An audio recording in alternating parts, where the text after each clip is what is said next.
नमस्कार, मैं राहुल कठेरिया। भारत जोड़ो यात्रा कड़ाके की ठंड में इस वक्त पंजाब में चल रही है और इस कड़ाके की ठंड में भी राहुल गांधी केवल टी शर्ट में ही भारत जोड़ो यात्रा में चल रहे हैं। तो सोशल मीडिया पर एक सबसे बड़ा सवाल अभी तक ये चल रहा है कि क्या राहुल गांधी को सर्दी नहीं लगती, क्योंकि इतनी कड़ाके की ठंड में ये अगला आदमी केवल टी शर्ट में घूम रहा है। आसपास लोग कोट में, जैकेट में, स्वेटर में, मफलर बांधे, स्कार्फ लगाए घूम रहे हैं, लेकिन अकेला ये बंदा केवल टी शर्ट में घूम रहा है। मुझे लगता है कि राहुल गांधी से ज़्यादा राहुल गांधी की टी शर्ट फेमस हो गई है और चर्चा का विषय है कि यार राहुल गांधी को सर्दी नहीं लगती, यानी कि राहुल गांधी की टी शर्ट चर्चा में है। तो खुद राहुल गांधी ने इसका जवाब दिया है कि आखिर क्यों वो भारत जोड़ो यात्रा में केवल टी शर्ट में ही घूम रहे हैं अभी तक इतनी कड़ाके की ठंड में। दूसरी तरफ पंजाब में भारत जोड़ो यात्रा के पहुंचने से पहले अनुमान ये लगाया जा रहा था कि जिस प्रकार से अन्य राज्यों में भारत जोड़ो यात्रा को जन समर्थन मिला, तो पंजाब में उतना रिस्पांस इस यात्रा को नहीं मिलेगा। ये अनुमान लगा रहे थे कुछ लोग, लेकिन सारे अनुमानों को दरकिनार करते हुए, सारे अनुमानों को धता बताते हुए पंजाब में भारी जन समर्थन उमड़ रहा है भारत जोड़ो यात्रा में।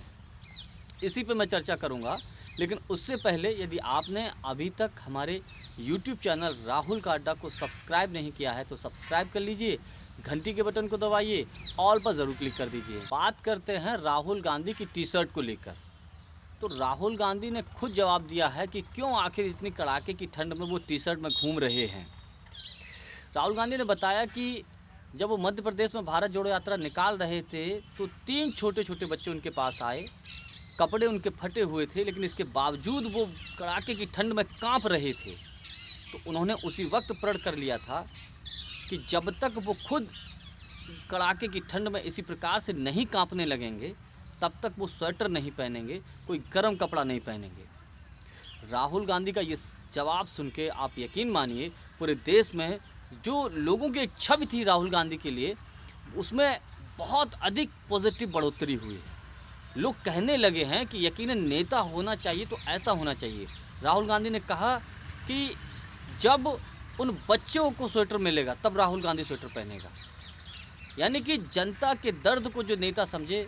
मेरा मानना है कि आज के दौर में ऐसे नेता बहुत कम देखने को मिलते हैं। राहुल गांधी के जवाब से सोशल मीडिया पर उनके तारीफ़ों के पुल बांधने लगे।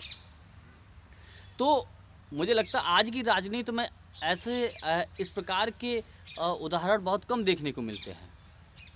अब बात कर लेते हैं हम पंजाब में भारत जोड़ो यात्रा को लेकर। तो चूँकि पंजाब में आम आदमी पार्टी की सरकार है, तो संभावना ये लोग जता रहे थे कि उतना अच्छा रिस्पांस नहीं मिलेगा भारत जोड़ो यात्रा को, क्योंकि पिछले विधानसभा के चुनाव में कांग्रेस का बंटाधार हो गया था। आपसी कलह की वजह से कांग्रेस वहाँ विपक्ष में चली गई, बहुत कम, अनुमान से भी बहुत कम सीटें रहीं, तो उतना अच्छा रिस्पांस नहीं मिलेगा। लेकिन जैसे जैसे भारत जोड़ो यात्रा आगे निकली, पंजाब बढ़ी, भारत जोड़ो यात्रा को बहुत बड़े पैमाने पर जन समर्थन मिलना शुरू हो गया। पंजाब में यात्रा शुरू करने से पहले राहुल गांधी अमृतसर गए। अमृतसर में उन्होंने स्वर्ण मंदिर में जाकर मत्था टेका और स्वर्ण मंदिर में मत्था टेकने के बाद वहाँ उन्होंने भजन कीर्तन सुने, प्रसाद ग्रहण किया, उसके बाद यात्रा में गए। यानी कि जानकारी के लिए मैं आपको बताऊं कि इंदिरा गांधी जी के समय से कहीं न कहीं कांग्रेस के प्रति सिख समुदाय में एक नेगेटिव थिंकिंग थी। लेकिन कांग्रेस ने चूँकि पिछली बार 2004 से 14 तक पूर्व प्रधानमंत्री डॉक्टर मनमोहन सिंह जी को प्रधानमंत्री बनाकर ये जो नेगेटिविटी थी उसको ख़त्म करने की कोशिश की।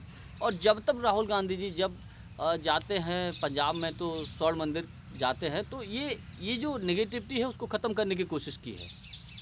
तो इससे क्या है कि अब मुझे लगता है कि बहुत हद तक सिख समाज भी राहुल गांधी या कांग्रेस पार्टी पर भरोसा कर सकता है और करता भी है।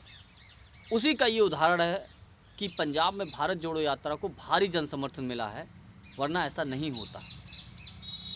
अब मैं आपको बताऊं कि भारतीय जनता पार्टी तरह तरह के हथकंडे अपनाती है कि किसी भी प्रकार से यात्रा को बदनाम करो। अभी हाल ही में एक फ़ोटो शेयर किया है जिसमें राहुल गांधी नाश्ता कर रहे हैं, तो एडिटिंग करके क्या किया गया है कि चाय की जगह उस चाय में शराब दिखा दिया है और जो कुछ नाश्ता ले रहे हैं उसमें नॉनवेज दिखा दिया है, लेकिन उसका रियल फ़ोटो कुछ और है। यानी कि भारत जोड़ो यात्रा की वजह से भारतीय जनता पार्टी को तो समझ में आने लगा है कि वो वेंटिलेटर पे है, कंडीशन बहुत ख़राब है। इस प्रकार से कड़ाके की ठंड में राहुल गांधी को देखने और सुनने के लिए लोग आ रहे हैं, यकीनन भारतीय जनता पार्टी के लिए 2024 के लोकसभा के चुनाव से पहले ये बहुत बड़ी खतरे की घंटी है। अब इसका परिणाम किस हद तक कांग्रेस के अनुकूल रहता है, ये आने वाला वक्त ही बताएगा। जानकारी यदि आपको अच्छी लगी हो तो वीडियो को लाइक, शेयर और चैनल को सब्सक्राइब जरूर कर दीजिएगा। बहुत बहुत धन्यवाद। नमस्कार।